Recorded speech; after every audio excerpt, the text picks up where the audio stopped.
ये जो भीम और मीम खेलने वाले हैं ना, और आजकल ओवैसी कह रहे हैं कि भीम और मीम इकट्ठे हो जाएंगे मेरे दलित भाई। आपको मालूम है ये सेम खेल जिन्ना ने भी खेला था। उस समय जिन्ना ने भीम और मीम, उस समय भीम तो शब्द इस्तेमाल नहीं होता था, लेकिन दलितों को अपने साथ में लाया था। और उसका नतीजा निकला था कि जो बांग्लादेश का हिस्सा है आज, जो पूर्वी पाकिस्तान हुआ करता था, पूर्वी पाकिस्तान का एक बड़ा हिस्सा जो हिंदू बाहुल्य था, दलित बाहुल्य था, वो पाकिस्तान चला गया था। डॉक्टर अंबेडकर के एक बड़े अच्छे साथी हुआ करते थे योगेंद्र नाथ मंडल, बड़े लीडर थे। उस समय के जो दलितों के लीडर थे ना, उन लीडरों में 4 बड़े लीडर्स दलितों के थे। एक तो स्वयं गांधी जी बड़े लीडर दलितों के माने जाते थे, दूसरे डॉक्टर अंबेडकर दलितों के बड़े लीडर थे, तीसरे योगेंद्रनाथ मंडल बड़े लीडर थे, और चौथे बाबू जगजीवन राम। ये दलितों के बड़े लीडर थे। बाबू जगजीवन राम की अपनी पार्टी थी, वो मर्ज हो गए कांग्रेस में। गांधी जी स्वयं कांग्रेसी थे। योगेंद्रनाथ मंडल और डॉक्टर अंबेडकर 2 बड़ी हस्तियां रह गई, और दोनों साथी थे। योगेंद्रनाथ मंडल की उस समय वैल्यू डॉक्टर अंबेडकर से ज्यादा थी दलितों के बीच में। योगेंद्रनाथ मंडल को दलित मुस्लिम यूनिटी के तहत जिन्ना ने पटा लिया, और जिन्ना ने उनको पटालने के बाद उनको आश्वासन दिया कि भाई ये हिंदुओं में जातियां चलती हैं, इन जातियों में आप बड़े निकृष्ट माने जाते हैं, दलित लीडर हैं, आपको ये अस्पृश्यता मानते हैं, आपको ये छुआछूत का काम करते हैं, इसलिए आप मुसलमानों के साथ आइए, मुसलमानों में ये परंपरा नहीं है।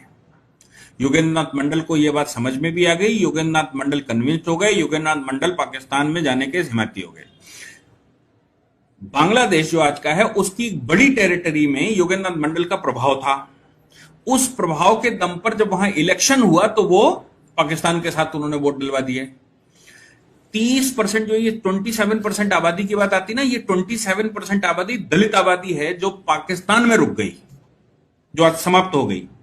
इस 27% आबादी को उसमें रोकने और उसमें ले जाने का मुख्य श्रेय योगेंद्रनाथ मंडल को जाता है।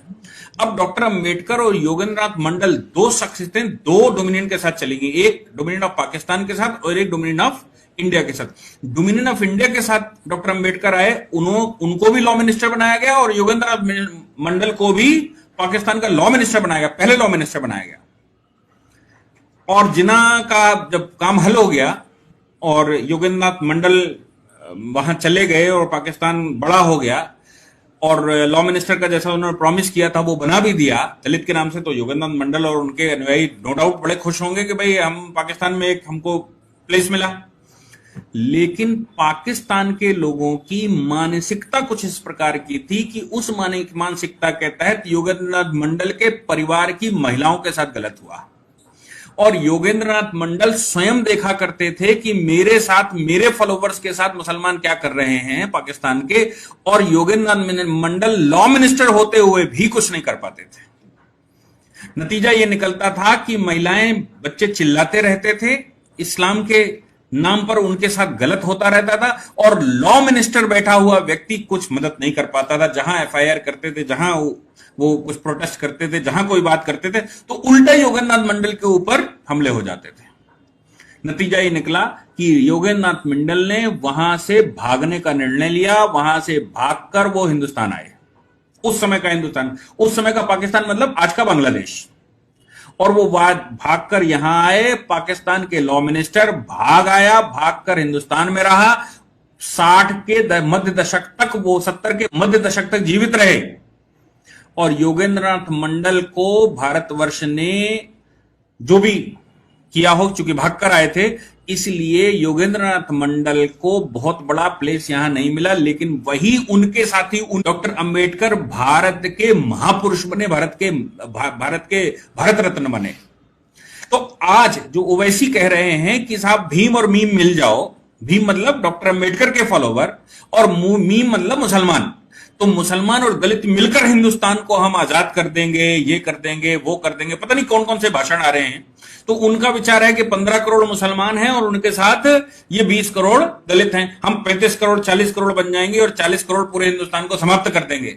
उनको ये याद रखना चाहिए कि उस समय के जिन्ना से बड़े लीडर आज ओवैसी नहीं है। जिन्ना ने जो किया योगेंद्रनाथ मंडल के साथ, वो उसका इतिहास गवाह है कि योगेंद्रनाथ मंडल हिंदुस्तान में आकर, भागकर, रहकर, मरते मरते मर गए, लेकिन पाकिस्तान ने कभी उनका होश नहीं लिया कि योगेंद्रनाथ मंडल को कोई प्लेस देना है, उनको बुलाना है, उनका सम्मान करना है, या वो हमारे नागरिक हैं, या वो हमारे निवासी हैं, या उनके साथ इंसाफ होना है।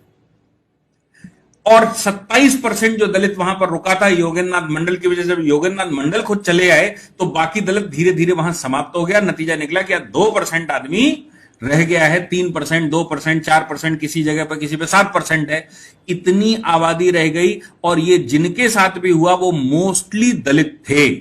और जो सीएए ने कवर किया है वो भी वही योगेंद्रनाथ मंडल के फॉलोवर हैं जो योगेंद्रनाथ मंडल की वजह से पाकिस्तान में रह गए थे। और इधर से आश्वासन दे दिया गया था, उस समय गांधी जी को भी यह समझ आ रहा था, नेहरू को भी समझ आ रहा था कि ये रुक तो गए हैं लेकिन वहां टिक नहीं पाएंगे। इसलिए उस समय कानूनों में यह प्रावधान रखा गया कि अगर कभी भी आप वापस आएंगे तो आपके खिलाफ ना ही वो फॉरेनर्स एक्ट लगेगा और ना ही आपके ऊपर पासपोर्ट एक्ट लगेगा। और अगर उनका उल्लंघन होता है तो आपको उसे एग्जम्प्टेड रखा जाएगा, क्योंकि ओरिजिनली आपको यहां आना था। योगेंद्रनाथ मंडल की एक भूल की वजह से ये 27% वहां रुक गया था, जिसका परिणाम बहुत बुरा निकला।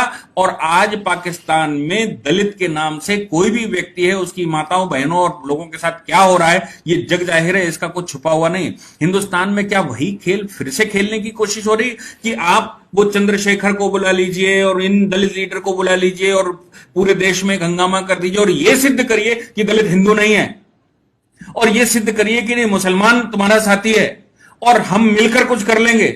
ये 1947 का इतिहास हमको फिर से याद करना चाहिए। अगर 1947 का इतिहास ना याद किया तो हिंदुस्तान को फिर से बहुत बड़ी त्रासदी से पास होना पड़ेगा, जिसका खामियाजा अब भुगतने लायक भारत